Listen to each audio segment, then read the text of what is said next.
다면 의학적인 어떤 치료를 하시는 것이 중요하다고 판단됩니다. 일단은 크게 좀 치료가 어렵지 않은 것 같으니까 조금이라도 이상이 있을 때는 좀 상담을 받아보시면 좋을 것 같습니다. 네, 계속해서 또 다른 사례가 있을까요? 네, 이번 사례는 왼쪽 5번째 발가락에 생긴 수장죽저 사막이라고 할 수 있습니다. 네. 뜸을 뜨게 됐고요. 이 치료를 위해서 뜸을 시술하였는데요. 점점 피부가 재생되고 사마귀가 탈락된 것을 확인할 수 있습니다. 이후에 이렇게 깨끗하게 됐죠. 네.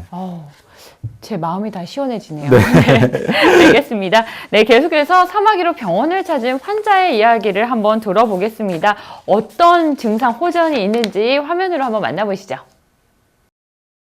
치료 목적 중에서는 좀 땀을 많이 내고 그리고 반신욕을 좀 많이 해서 치료를 하라고 해주셨거든요. 그래서 좀 운동을 좀 많이 하고 있어요. 땀 내려고. 제가 여기 처음 오게 된 게 그 하반기에 왔거든요. 여름 때.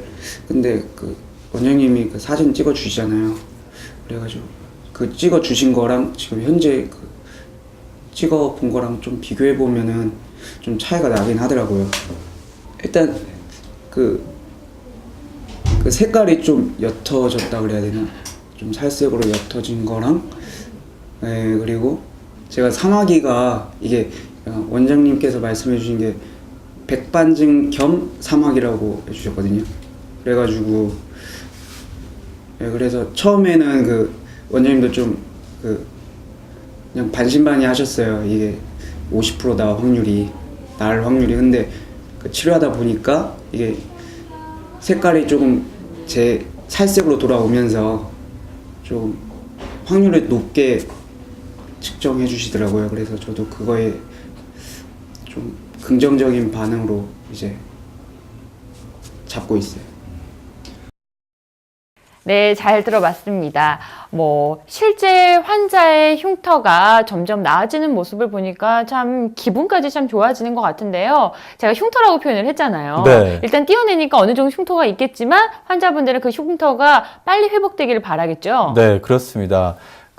일반적으로 사마귀를 치료한 이후에 이 흉터로 인해서 고생하시는 분들이 많은데요. 네. 마음의 상처가 되죠. 네네. 한방적인 치료로는 흉터가 거의 남지 않는다고 말씀드릴 수 있습니다. 따라서 이 한방 치료를 적극적으로 받으실 것을 권해드리고 싶습니다. 네, 마음의 상처까지 낳는다라는 말이 좀 기억에 남네요. 여러분들도요, 그 상처를 계속해서 이어가지 마시고 빨리 치료받으시고 마음의 상처까지 싹 치료받으시기 바랍니다.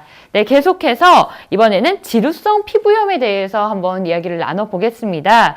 봄은 지루성 피부염 환자들에게는 비상시기라고 들었는데요. 특별한 이유가 있을까요? 예, 아무래도 자외선 지수가 점점 높아지기 때문에요. 네. 특히 이제 봄부터 여름까지는 피부 관리에 좀 신경을 쓰시는 것이 좋을 것 같습니다. 네, 또 건조한 날씨 탓 때문에 좀 가려움증도 좀 유발이 될 것 같고요. 지루성 피부염 구체적으로 어떤 것인지 좀 어려우시죠? 좀 설명을 좀 부탁드릴게요. 네, 지루성 피부염은 말 그대로 피지선의 활동이 증가된 부위에서 발생하는 만성 습진성 피부염입니다. 네. 피지의 과다 분비로 인해서 주로 얼굴에 발생하는 경우가 많고요. 얼굴이 붉어지면서 가렵고 각질을 동반하거나 기름기가 증가하게 됩니다. 두피나 T존 부위, 눈썹, 코 옆, 귀 윗머리 부위, 가슴 부위나 등 부위에까지 발생할 수 있습니다. 네. 20대에서 40대에 호발하고요. 전 인구의 1 내지 3% 성인에게서 발생하는데 최근에 스트레스와 서구화된 식생활로 인해서 급속한 증가율을 보이고 있습니다. 네. 특히나 이 한의학적으로 볼 수 있는 원인은 뭐라고 생각하세요? 네, 한의학적으로 상열하한이라고 해서요. 네. 우리가 당황하거나 놀라거나 스트레스를 받게 되거나 혹은 화병이 있는 분들은 얼굴이 붉어지게 되잖아요. 네네. 이때 이 붉어진 반응에서 염증 반응으로 넘어가게 되면 지루성 피부염이 발생할 확률이 있습니다. 혹시나 이제 온도 차이가 좀 극심하게 나잖아요. 그런 것도 하나의 원인이 될 수 네, 있을까요? 급격한 온도 변화에 의해서도 피부에 자극을 주고 이러한 것들이 염증 반응으로 이어지게 되면 또한 지루성 피부염이 발생할 수도 있습니다. 네, 얼굴에는 지루성 피부염이 많이 나타난다라고 알고 있는데 또 다른 호발 부위는 어떤 것들이 있을까요? 먼저 지루성 피부염이 두피에 발생하는 경우에는요, 네. 두피에 발생하는 이제 건선과 감별이 무척 중요합니다. 또한 네. 그 두피가 있는 곳은 아무래도 환기도 잘 안 되고 습하기 때문에 조금은 치료가 어려운 부위라고 할 수 있습니다. 네. 보시는 두피 사진이네요. 사진 자료는 이제 소아에게서 발생한 두피 지루성 피부염이라고 할 수 있습니다. 이 노란 거는 지금 딱지가 올라온 거죠? 예, 피지가 과잉 분비되면서 아. 딱지가 생긴 것입니다. 얼마나 아팠을까요?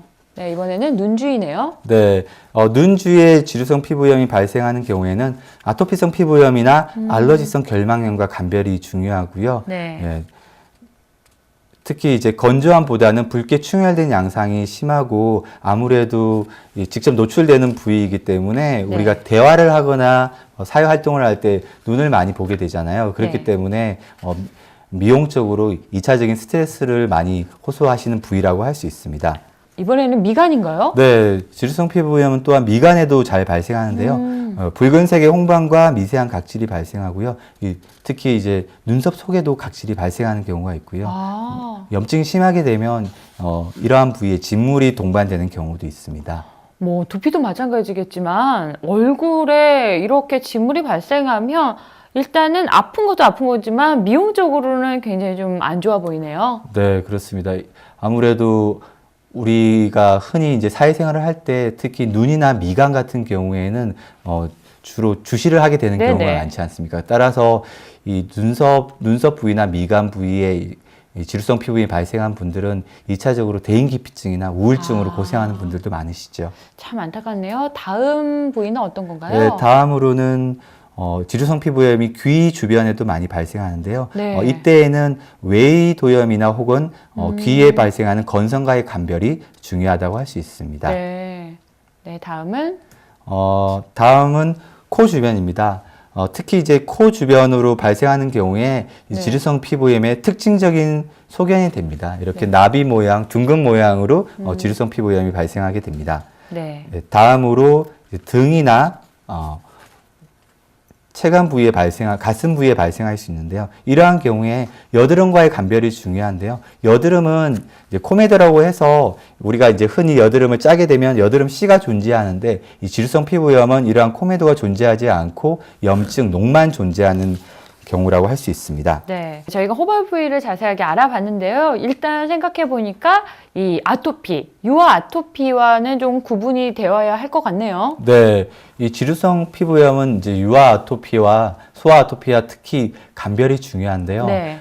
왜냐하면 소아 아토피 같은 경우에는 피부의 보습이 중요하잖아요. 네. 그렇기 때문에 이 소아 아토피염인 경우에는 보습을 잘 해줘야 됩니다.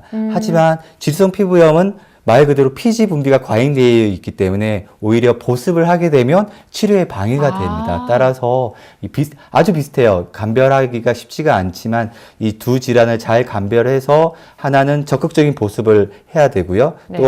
또 다른 지루성 피부염 같은 경우에는 적당하게 보습을 하지 않는 것이 오히려 치료에 도움이 된다고 할 수 있습니다. 네. 또 다른 질환 어떤 것이 있을까요? 보통 두피에 발생하게 되는 경우에는 이 지루성 피부염과 이 건선이 감별이 중요하고요. 네. 귀에 발생하는 경우에는 외이도염과의 감별이 중요하다고 할 수 있습니다. 네. 원장님께서도 뭐 말씀해 주셨지만 참 구분하기가 어렵습니다. 따라서 개인적인 소견으로 자가 치료보다는 전문의와의 상담을 좀 권해드리겠습니다. 네. 일단 한방에서의 특징은 면역력을 좀 높여준다라는 것 같아요. 한방에서는 이 같은 지루성 피부염 어떻게 치료하고 있나요? 네, 한방에서의 지루성 피부염 치료에 대해서 말씀드리겠습니다. 먼저 지루성 피부염이 발생한 그 부위의 염증을 억제하는 한약을 처방하게 됩니다. 이 네. 피부염 원인이 되는 증상적 체질적인 문제를 해결하는 가장 기본적이고 중요한 치료가 되겠습니다. 네. 또한 피부의 재생력을 높이는 한약들을 통해서 지루성 피부염을 근본적으로 개선하는 효과도 있습니다. 다음으로 지루성 피부염이 발생한 부위에 직접적으로 염증을 억제하는 약침요법을 시술합니다. 네. 또한 지루성 피부염이 있는 부위에 침을 통해서 이 피부의 염증을 억제하고 피부의 재생을 높이는 그리고 순환을 원활하게 하는 이러한 침요법이 있습니다. 네. 다음은 다음으로 한약재를 이용한 다양한 천연 한방 외용제가 있는데요.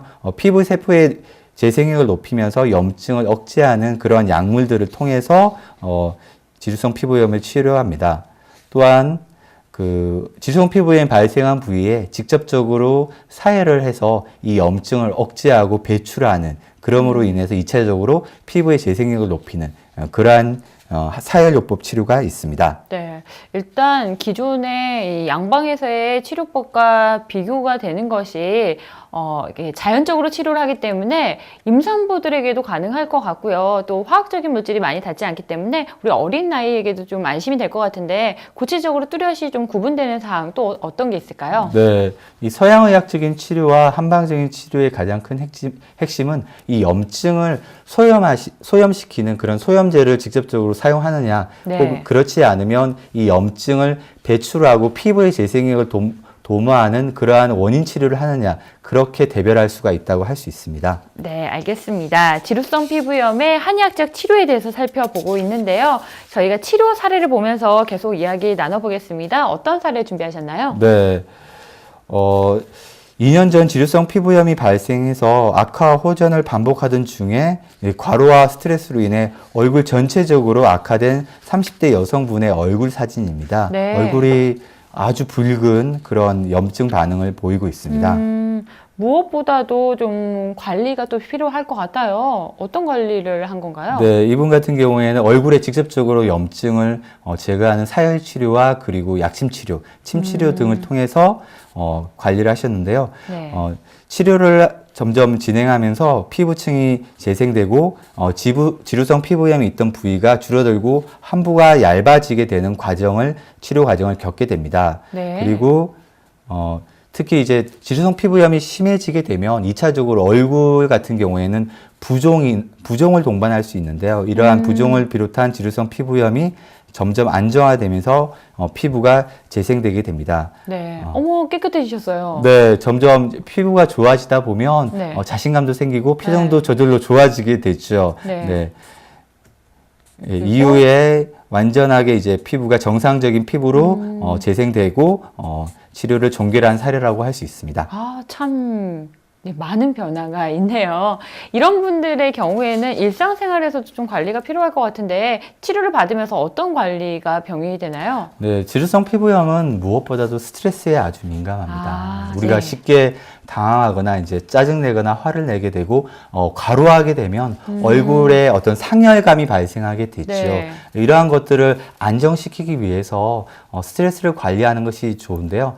스트레스를 관리하는 방법으로 적극적으로 운동을 하시게 되면 이 스트레스도 관리되고 또한 염증이나 독소가 배출되기 때문에 운동을 권해드리고 싶습니다. 또 즐겁게 사는 것도 좀 도움이 될 것 같아요. 네, 그렇습니다. 네, 알겠습니다. 건강백서 오늘은요, 면역력 저하로 올 수 있는 사마귀와 지루성 피부염에 대해서 자세히 살펴보고 있는데요. 이번에는 인터넷에 올라온 여러분들의 궁금증을 풀어주는 톡톡 건강백서가 이어지겠습니다.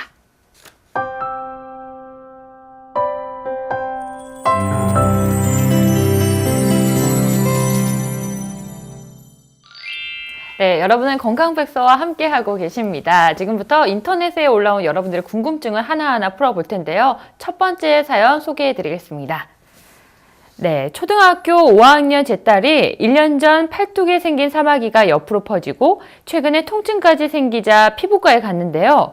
의사 선생님은 사마귀가 커져서 한 번에 완전히 뿌리 뽑기 어렵다며 레이저로 사마귀를 태우는 치료를 하자 하시네요. 사마귀가 뿌리 뽑기 어려운 질환인지 궁금하고요. 레이저로 치료를 받아도 재발할 수 있다고 하는데 재발을 막기 위해서는 일상생활에서 어떤 관리를 해주면 좋을까요?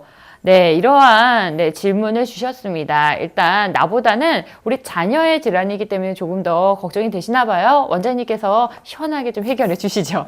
네, 먼저 사마귀는 뿌리 뽑기 어려운 피부 질환이 아닙니다. 충분히 치료 가능하고요. 면역력이 정상적으로 회복한 이후에는 쉽게 재발하지 않기 때문에 너무 이 점은 걱정 안 하셔도 될 것 같습니다. 또한 사마귀가 재발하지 않기 위해서는 무엇보다도 식이요법이 중요한데요.